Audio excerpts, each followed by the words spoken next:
Hey hello guys, మేము హైదరాబాద్ నుండి మా విలేజ్కి 8:30కి అయితే స్టార్ట్ అయ్యాము. చాలా ట్రాఫిక్ ఉంది. నైట్లో 8:30కి స్టార్ట్ అయినా 10కి ఏమో సిటీ దాటాము. మధ్యలోనే పిల్లలు ఆకలి అనేసారు, బట్ పడుకుండి పోయారు. సో ఎలాగోలా వాళ్ళని లేపి ఆకలి అన్నారు కదా అని ఇక్కడ ఒక రెస్టారెంట్ దగ్గర ఆపాము. ఇది సిద్దిపేటకి దగ్గరలో ఉంది. రాజుగారి వంటిల్లు అంట, వంటిమామిడి డిస్టిక్, వంటిమామిడి విలేజ్ ఏమో సంథింగ్. అండ్ రెస్టారెంట్ అయితే చాలా బాగా అనిపించింది. ఒకటి వెజ్, ఒక side veg and non veg డిఫరెంట్గా అన్నట్టు, ఒకే దగ్గర కాకుండా మంచిగా అనిపించింది. ఫుడ్ అయితే క్వాలిటీ కూడా మాకు చాలా మంచిగా అనిపించింది. సో మెన్యూ చూసి ఫైనల్గా వెజ్ కాబట్టి ఇంకేం తింటాం మనం, paneer and naans. So curry 240 something ఎంతో ఉంది. అండ్ ఈచ్ నన్ను 35 రూపీస్ అంట. రోటీ అయితే 25 అంట. సో ఇలాగో నన్నే ఆర్డర్ చేసాము, మంచిగా ఉంటుంది కదా అని.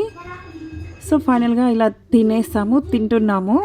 క్రీజ్ చూడండి, చిన్నగా చుంచుకుంటూ తిన్నాడు. వాళ్ళు తింటే భలే క్రేజీ అనిపించింది. అఫ్కోర్స్ పిల్లలు ఏం చేసినా మనకు నచ్చుద్ది అనుకోండి, వాడు ఏం చేసినా నాకు ఇంకా నచ్చుద్ది అంతే. మా వారు అసలు ఏడిపిస్తూనే ఉంటారు, మీరు మీ వేషాలని. సో ఫైనల్గా బిర్యానీ మెన్యూ కూడా చూసాను. ప్రైజెస్ అయితే కొంచెం ఎక్కువనే అనిపించింది.